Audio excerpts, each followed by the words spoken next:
No, if we have this inbox that we try to organize into these folders. And so the folders will say, dysfunctional childhood or Infidelity, eating right. disorders, whatever. And what we decided to do today is actually answer a bunch of letters that we cannot drag into any of those boxes. We call them the inbox outliers. Yes. And these are questions that are a little off the beaten path, a little more unique. They don't necessarily fit into one category or the other. Mm-hmm. Warning, dear Sugar Radio listeners, things are going to get a little weird. Let's do it. Will you All read right. the first letter? Dear Sugars, I found out that my younger sister gave my name when she got a ticket for an illegal U-turn 2 years ago and that my entire family covered it up. I've always been proud of my clean driving record, so I didn't think I'd have any problem passing a motor vehicle background check in order to volunteer to help refugees acclimate to my city by driving them to the library, etc. I got an email today stating that I had failed due to 2 moving violations. I thought it was a mistake and immediately called my dad for advice on how to correct this. When he paused for a bit too long, I knew something was wrong. He said, "I didn't think we'd have to tell you this," and explained that my sister had given my name when she got a ticket 2 years ago and that my parents had decided that was an acceptable thing to do, and as long as she never told me, it would all be okay. To make matters worse, there is also a speeding ticket that she was given 4 days after the U-turn that she won't own up to either. I'm so hurt that my family lied to protect my sister and didn't think about what the lie would do to me. They think I'm making too big a deal out of this and should drop it, but I feel betrayed. My mom and sister are 2 people I trust more than anything, and to know they've lied about this makes my stomach churn. They don't seem to understand how I feel. I've barely gotten an apology from them. Am I in the wrong here for making a big deal out of this? How can I move past it? Signed, Stolen Identity. My goodness gracious. Yes, I'm This going to is- stay out. And this is from so the outset, appalling. I completely forgive Cheryl Strayed for having given my name when you got a moving violation. It's like No. water under the bridge. No, and I would say, don't forgive me. This stolen identity, you are not wrong to make a big deal out of this. This is so absurd. It's almost beyond belief. It's crazy town. I want to say, there's no explanation.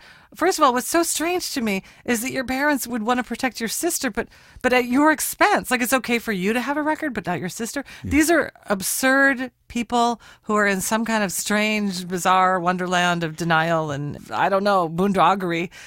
I'm never happy until I can use the word boondoggle. So yeah, I know there it this is a boondoggery. boondoggle. And it's also a serious boondoggle, stolen identity, because here's the thing. If you decide to actually make the real deal out of it, your sister will be charged with a crime. And it's not a crime of a moving violation. It's a crime of like a stolen identity, lying to a police officer. These are serious things. Right.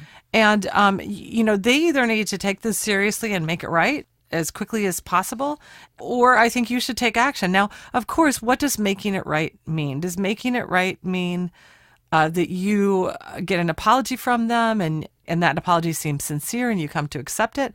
Or does it mean that they actually fess up to the authorities and your sister deals with the consequences of that? Only you can know which you need to do. I'm not sure which I would recommend. I think it depends on the situation. Mm-hmm. But I will say that at the bare minimum, that they need to take this seriously. Your parents need to stop enabling your sister, Bingo. Who's committing crimes, right, that you are the victim of. And I don't think there's anything funny about it. I think you're absolutely right for making it a big deal. I mean, here you are trying to volunteer to help refugees, and you can't do it because your sister has used your name. I mean, it's absolutely wrong. You should see to it immediately. The sentence that really got me here, stolen identity, is my mom and sister are 2 people I trust more than anything. And again, we can't know the full history here, but my hunch reading this is that you are sort of the good daughter and your sister is being protected, I assume, because this is not her first rodeo in terms of maybe a moving violation. She's already reached her max to increase insurance or maybe to get into a category where she is going to have her license suspended or something, and that your parents are doing the exact wrong thing that maybe is a longer standing pattern in the family, which is to, quote unquote, protect her by failing to force her to live with the consequences of her behaviors, her misbehaviors. And if you need a reason to justify being tough about this, it's not just protecting your own interests. It's also making sure that your parents and sister don't keep playing out a deeply unhealthy pattern that is ultimately going to screw your sister over. And you have every right. I mean, Cheryl's taking a really tough line, which is to actually present you with the truth. This is a criminal matter. This is filing a false police report and stolen identity. I don't know that the best thing to do is to approach it in that punitive a way, but you do need to realize that even though you love your mom and your sister and your dad, this is a really unhealthy family dynamic, and you shouldn't have to have the burden of clearing your name and getting them to behave the right way, but that's where you find yourself. It's completely crazy town on 6 different levels, and it's deeply unhealthy, and you need to let them know that in no uncertain terms. Okay, next letter. Now remember the rules of these rapid fires. I talk, you talk, and then on we go. All right. Dear Sugars, my boyfriend and I had our first baby last month, and now I'm fortunate enough to be a stay-at-home mom to our beautiful 7-week-old boy. Since getting pregnant, we've discussed getting married, and we decided we should get engaged. A few days ago, I came across a ring-sized box my boyfriend was obviously planning on giving me. It had the name of a company on it, and I immediately Googled it out of curiosity. I was taken aback when I found that this company sells cubic zirconia rings that cost about $20. So I did something that I now regret. I peeked inside the box. It was an engagement and wedding ring set that I saw on the website cost $20.99. I'm both upset and baffled by this because my boyfriend is not one to be cheap when it comes to jewelry. I'd shown him a ring that I wanted, which costs around $300. I thought that was fairly inexpensive for an engagement ring. So here's my question. Do I say something to him about it when he gives it to me? I'm truly hurt that he would be so cheap when it comes to such an important moment. Then again, I don't want to be shallow, and I'm incredibly grateful for our life together, and I'm lucky to have such a great partner. The ring itself is fine and actually pretty, but it's not really what I wanted. Signed, Speak Now or Forever Hold My Peace. Now, I know you're all fired up about this ticket thing, okay? And I have a feeling we're headed towards trouble here with our answers. The boom will be lowered by old Cheryl. Okay. Old Cheryl? No, the boom will be lowered by a remarkably youthful-looking Cheryl. Okay. Okay. So this is a little bit complicated because we don't know your economic circumstances.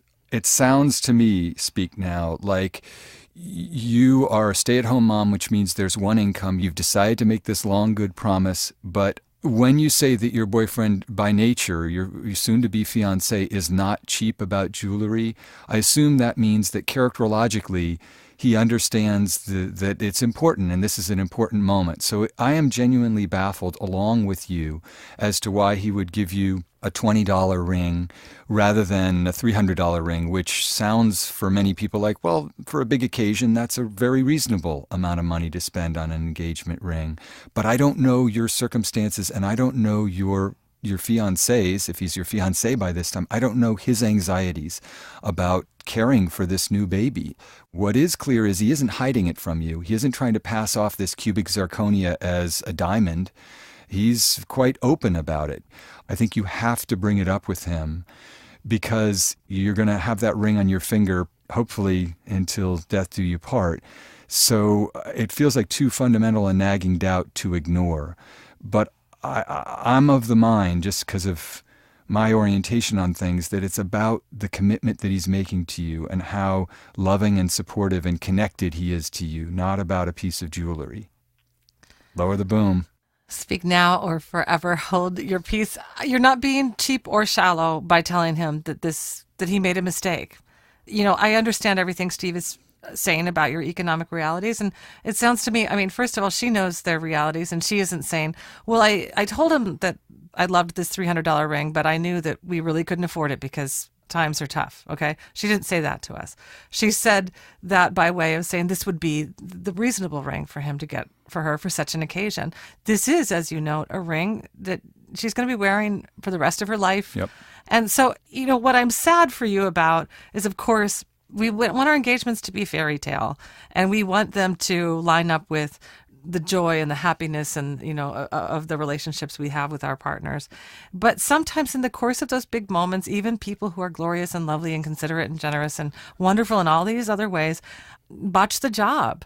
And I think that this is what happened with your boyfriend, Speak Now. And I don't think that he meant to hurt your feelings or make you feel like you weren't valuable to him.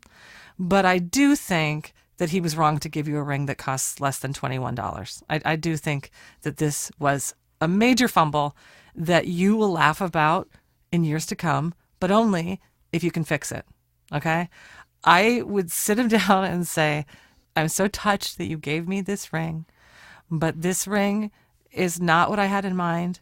And it's really important to me that I look down at my hand for all the rest of my life and feel nothing but love and joy and gratitude for this bond that we have. And this ring makes me feel bad. And yes, it is because it only costs $20.99. You mean you checked on the internet? Right. And that doesn't make you shallow. It matters that you love the ring. And I just think you have to have that complicated, difficult, painful conversation with him. And he's probably going to be maybe defensive and maybe hurt. But I think ultimately you guys will come out the other side understanding about it. And then you can go out together and get that ring that you want at the budget that feels right to both of you.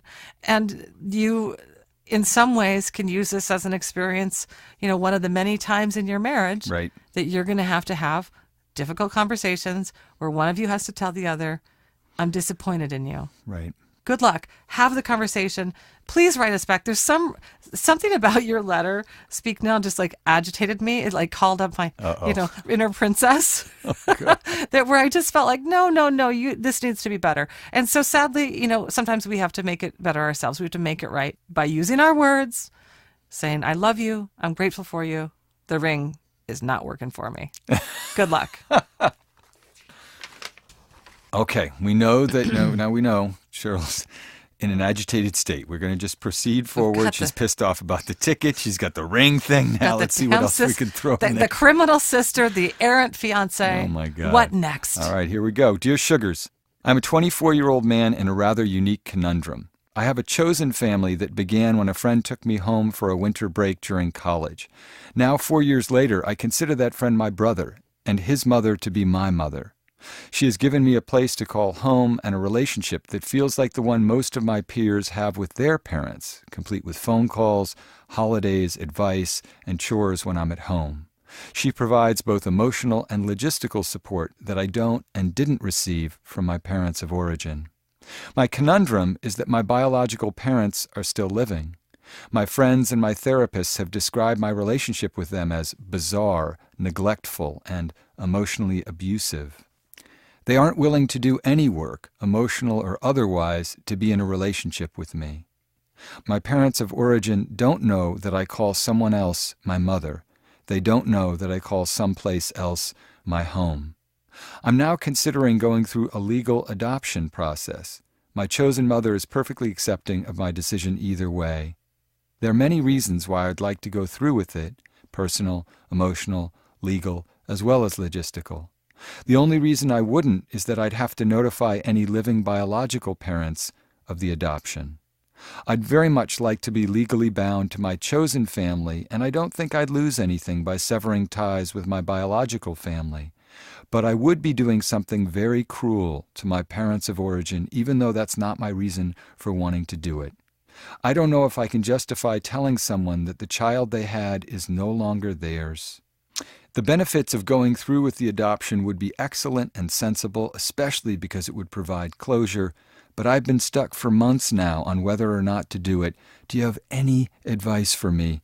Signed, Potential Adult Adoptee.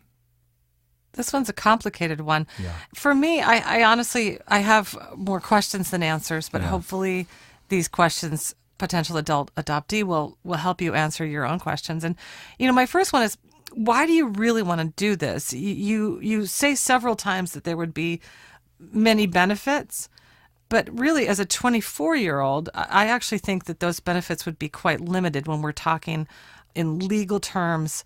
There really aren't, at that age, parents aren't actually responsible for their children, biological or otherwise, the main way that they're still connected is emotionally. And so, I would say if really adoption is about emotional closure or in some way offering a sort of ceremony where you're officially moving into another family, my recommendation would be to keep the legal system out of it, to do an adoption in the way that people sometimes will do wedding ceremonies or other kinds of ceremonies where that you're not actually legally making any kind of binding pronouncement. And yet you get all the emotional benefits from being welcomed into a new family and in many ways letting your other family go. Now, if you do that, you don't have to involve your parents. As you said, the only reason you have to involve your parents and what would absolutely be a painful thing for them is if you decide on this legal adoption. And so my question to you is, what actually are the benefits of being legally adopted at the age of 24? And also, what are the things you would lose? Well, the only thing I can think of as a 24-year-old is if you are legally adopted by your friend's mother, you are considered her child in the eyes of the law. And so when she dies, you have a legal claim to some of her estate. But the flip side of that is if you are no longer the child of your biological parents, you don't have any claim to their estate, okay? Other than that, I'm not an attorney, but I can't think of other ways that we are actually legally bound to our parents beyond 18 or 21. It probably varies in different states. But, it's beyond that. It really is about an emotional connection rather than a legal one. And so I would take care to see if you can get what you want, which is this feeling of closure when it comes to letting go of your biological parents in some emotional or spiritual way and entering into another family. That can be done without the law. And then really thinking deeply if those legal consequences are really whatever benefit you'd get from that, are they really worth putting your parents through suffering? And if they're minimal, I would say no. Right. I think subconsciously, potential adult adoptee, you say you want this for closure, but I think what it's really going to do is open up a big wound. And I think you want to do that. I think there's a part of you that's very angry and disappointed at your parents for not having been the parents that you wanted or deserved, and you have every right to that set of feelings. I think the adoption, at least by my reading of this letter, is your way of making them unequivocally aware that you're disappointed in them and that you disown them. It's as if you're kicking them out of your biological house. There are real consequences in terms of hospital visits, and certainly estate stuff as well. But the thing that's most telling to me is that you feel like you're on the horns of a dilemma. If you really believe deep down, I don't think I'd lose anything by severing ties with my biological family. If you really believe that, then you would be able to say, yeah, sorry, you weren't there for me when I needed it, and now I have found a new family, and I'm going to let you know that by certified mail. There's going to be legal documents, and I don't care if you're upset by that. I've let that go. I don't think you have let it go, and I think your letter is an indication that you're actively really heartbroken, that in a sense this new loving family has provided you an awareness of what family can be. I think that's the thing that you need to mourn and reckon with. And I don't think it's going to be solved by some legal documents. I think it is a process that's internal and psychological. And rather than worrying the specific question of an adoption, the thing for you to do now, I think, is find your way towards forgiveness for your parents. And then you won't, I think, the need to codify it legally and therefore to basically tell them, I've found somebody else, I disown you. You might find that recedes.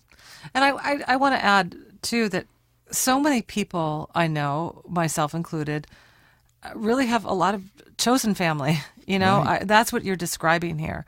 And none of them have been legally adopted by anyone else. And that doesn't at all diminish or amplify their connection. I mean, I think that it really isn't about, who you belong to in that sort of parent-child dynamic, but rather who you belong to when it comes to your own life and the circle of love and sense of family and sense of tribe and sense of community and belonging that you create in your life. And it really doesn't have anything to do with legal papers. Mm-hmm. Good luck. Good luck.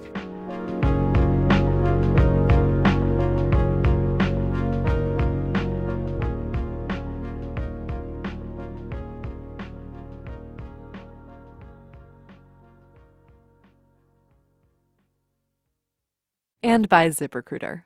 Some job boards overwhelm you with tons of the wrong resumes. Not smart. But ZipRecruiter finds the right people for you and actively invites them to apply. Smart. Try it for free at ziprecruiter.com/sugar. ZipRecruiter, the smartest way to hire.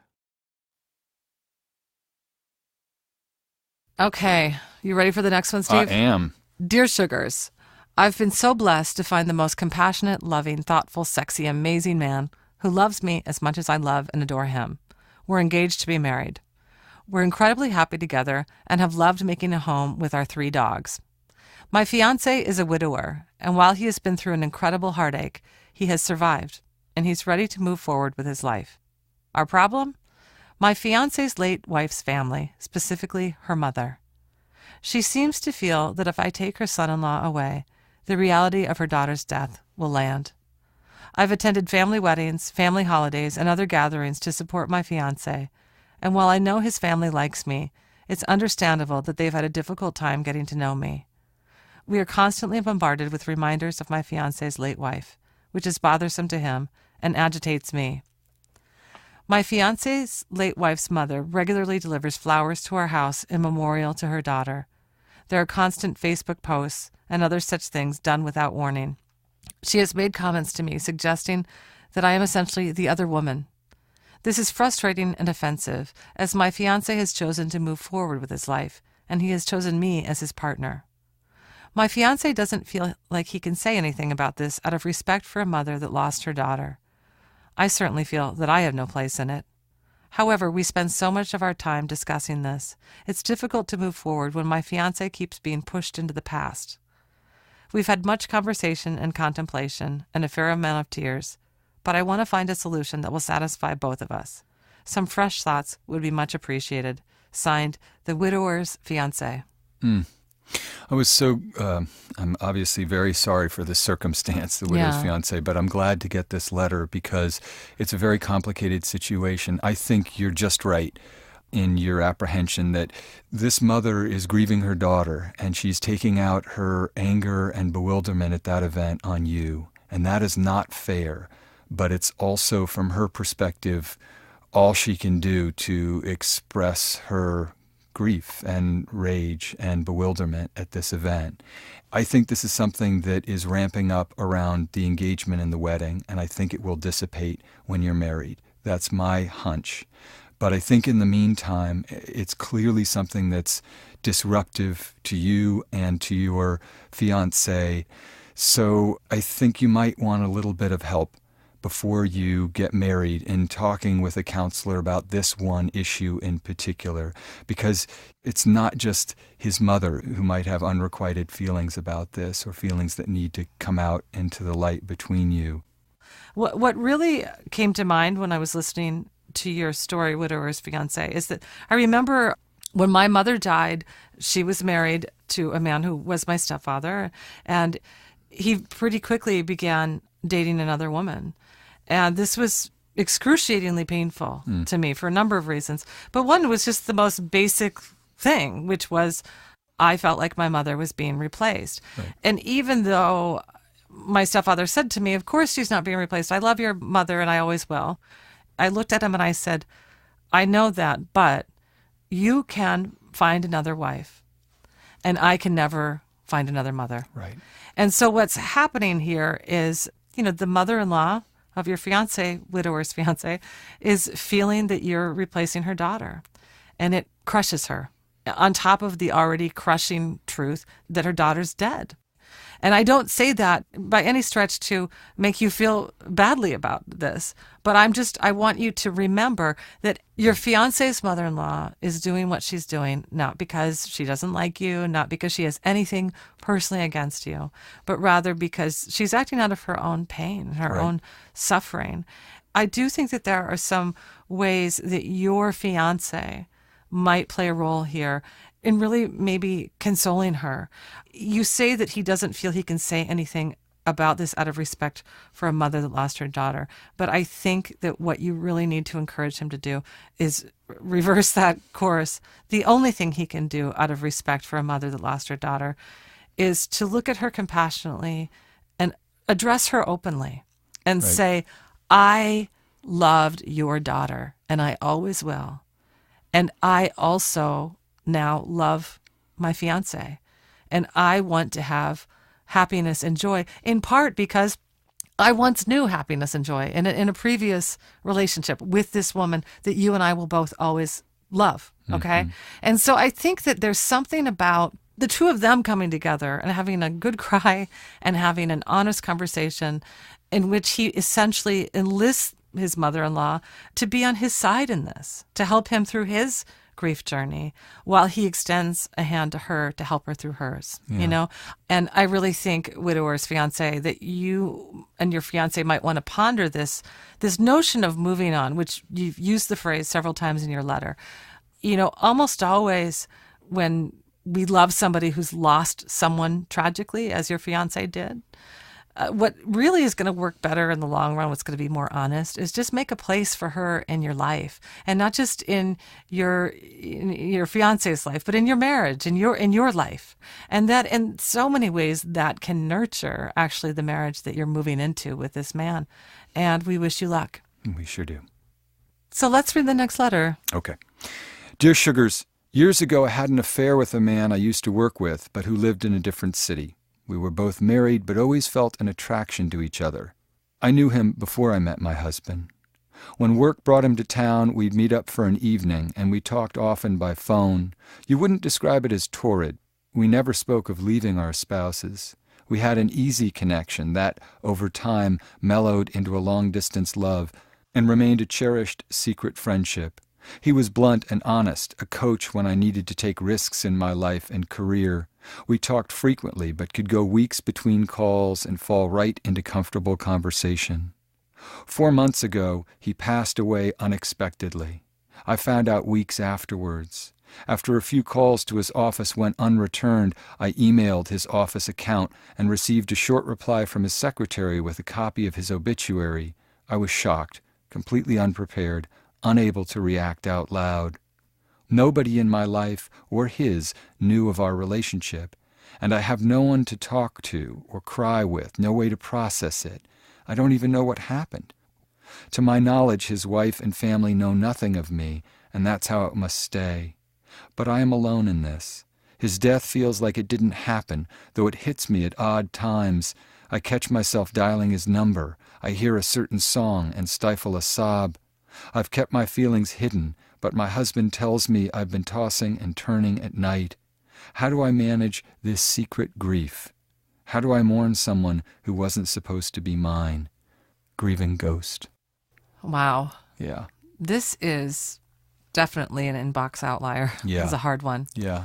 I mean, I think it's unique to have a relationship where you honestly have no mutual friends, that it really is a secret island that the two of you live on, and your relationship is sort of separate from everything and everyone else in your life. Mm-hmm. I think the grieving ghost, you probably would benefit from seeing a grief counselor where you can openly share your feelings about this relationship, the reality of this relationship, without revealing the affair to your spouse or anyone in your dead lover's life. I think that probably you're always going to feel a little unresolved about this relationship. It's always a hard thing when somebody dies without us having any ability to say goodbye to them or to tell them how much they meant to us. But I think that there are ways for you to at least come to some peace. And I think that's the best thing you can ask for at this point. So, that's really my best and only advice is, find that person that you can talk to about this in a way that feels completely open and honest, the opposite of the sort of secret relationship that you had with this man. And I'm sorry for your loss. Mm-hmm. This is a relationship that had deep meaning to you, even if it was sporadic and out of town.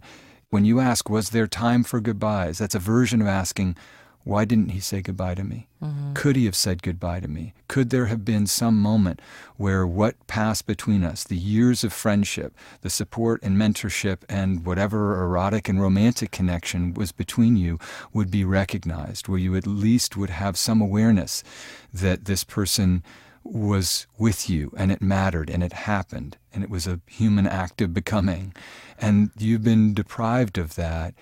So there's a collision. You're alone in trying to grieve, and I think there's some significance to the fact that you're tossing and turning in your marital bed, because there's also the reality that you went outside of the marriage to find something that had deep meaning that wasn't in the marriage. I'm not suggesting that you have to talk about this with your husband, but you do have to recognize that you have to sort out really complicated feelings, and you should not have to be alone in this. Indeed. All Okay, right. well, Oof, oof. so this next one is about, I would say, possibly my favorite subject on Dear Sugar Radio. Uh-oh. And you know what that is. Oh, my gracious. Meow. Me.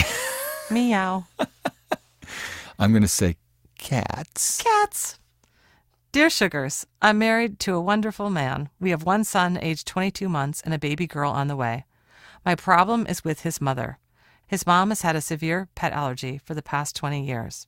Despite this, she refuses to use an inhaler because of the side effects, and instead relies on vitamins that her herbalist recommends. I've had a cat for 8 years, longer than I've known my husband. When I moved in with my husband, he was happy to welcome the cat, but his mother made it known how unhappy she was. It's been 3 years since, and the cat issue is driving a wedge between my husband and me. I can't find the cat a new home, though I've tried. My husband appreciated the effort at first, but now he seems impatient. Here's what I don't get about this situation, and it's so frustrating.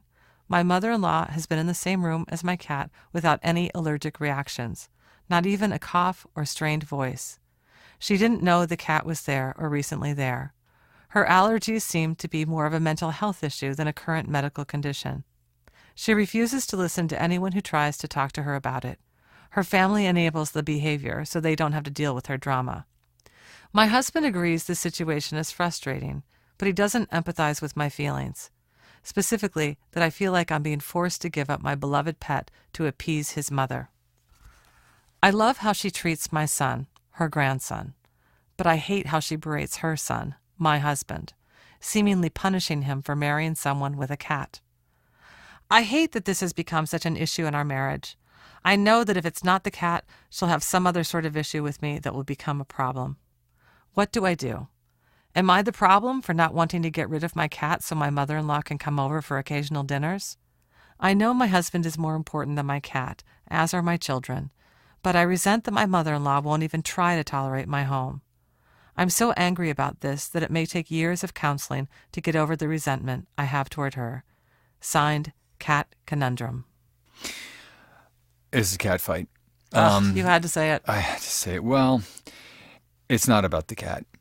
When you say, I know that if it's not the cat, she'll have some sort of other issue with me that will become the problem, that's your first clue. The cat is the pretext here. What you have is a mother-in-law who is overweening. She's overly involved, and for whatever reason, and we've dealt with this frequently in our inbox and some of our episodes, the mother-in-law is a very charged figure. And she is using the cat and, her allergic reaction as a way of kind of picking a fight with you and trying to draw, very much like a feline pattern of behavior, a territory. She's trying to say, the inside of your house is actually my territory. She's spraying. Okay, she is spraying. Thank you for bringing it down to an earthy level. And what you have to do in a friendly but firm way is to stake out your own territory and say, look, my house is my house. It's the house I make with my husband, and your husband has to be on board with that. He's trying to keep the peace. He's trying to say, oh, I know my mother's a drama queen, and I know she sort of inserts herself, so can't you just go ahead and take one for the team and give the cat away? And if you within yourself could say, okay, I'll do that, and it would solve the problem, then you might do that, but that's not the problem. Mm-hmm. I agree. I think, Cat Conundrum, you have two conundrums. You have a problem with your mother-in-law, and you have a problem with your husband. You do not have a problem with your cat. Yes. So, sweet kitty, we'll put you aside over in your little cat tree. Okay. Here, the problem with the mother-in-law, I think in no uncertain terms, you get to have a pet in your home if you want a pet in your home.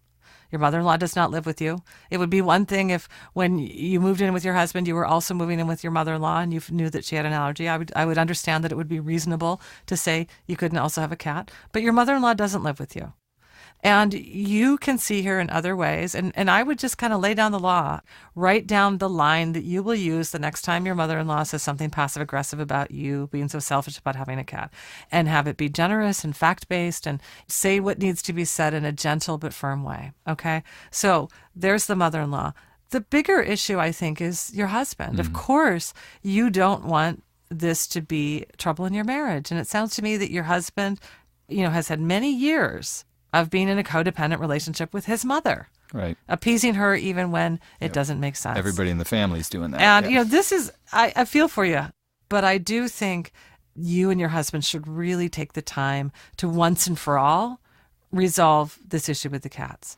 Talk about your feelings, express your support for him and his mother, and try to find a way to get on the same side of this. Maybe part of this dynamic is that your husband feels like you've come between him and his mother because now his mother is angry at him. Maybe if he spends just a little more time focusing on their individual relationship, she's going to feel less angry about how you and Miss Kitty are coming between them. Here's what I think might be complicating the situation in certain ways. I just want to acknowledge it. We have one son, age 22 months, and a baby girl on the way. This is a time in your marriage where you need your mother-in-law, who's a great grandma, to be in your family life. And that's super important to recognize and honor and acknowledge. But there is a difference between needing her to be a support for you and having her serve the role she currently serves, which is really as an adjutant. And you deserve to have your lovely kitty in your life right now. Right. I mean, seriously, I have two cats. I've had two cats for years, and they just are a great source of love. And sometimes I'm quite sure that they are the only sane beings in my house. I've got these kids and this husband, and the cats are always, I look at them and I feel love and harmony and peace. And so don't surrender all your joy for an angry lady who doesn't like cats. So in summary, Some the people cat might- stays, the mother-in-law goes. So one of my famous quotes is, don't surrender all your joy for an idea you used to have about yourself that isn't true anymore. And now I say, don't surrender all your joy for an angry lady who doesn't like cats. Or That's don't a surrender. good replacement, I love don't you think? I love it. It's perfect. It's So much good more luck. specific. But about this, I want the updates. I'm mad about updates about cats. And also, dear Sugar Radio Land, write to me with all of your cat problems. I actually have had Oh my a God. pretty significant cat problem in my own life. And if we got enough letters about cat problems, Cat rapid fire. we could have a cat rapid fire or maybe a pet one. Wouldn't this be fun? Rapid fire. We'll call it Apocalypse animals. Meow. Apocalypse Meow. No, I think that's a great idea. A rapid fire, the animals and the problems they cause. So please write to us because I would want to do that. I also want to hear the update on what happens with you, Cat Conundrum. I hope that you come out of this conundrum with a stronger bond to both your mother-in-law and your husband. That goes for all of our letter writers. Okay, we need to tell you that Dear Sugar Radio is produced by WBUR in Boston. We're produced and edited by Amory Sievertson. We're recording at Talkback Sound and Visual in Portland, Oregon. Josh Millman is our wonderful engineer. He has a new little baby. I don't know if he has cats, though. I know. We call this episode Inbox Outlier. Our cat one could be Catbox Outliers. Baby shark, baby shark. Our theme music is by the Portland band Wonderly. Vocals are by Liz Weiss. Subscribe to Dear Sugar on iTunes or your favorite podcast app, and follow us on Twitter and Instagram at Dear Sugar Radio, and write to us at dearsugarradio@gmail.com. Meow. Oh my God. Meow. Meow. Ooh.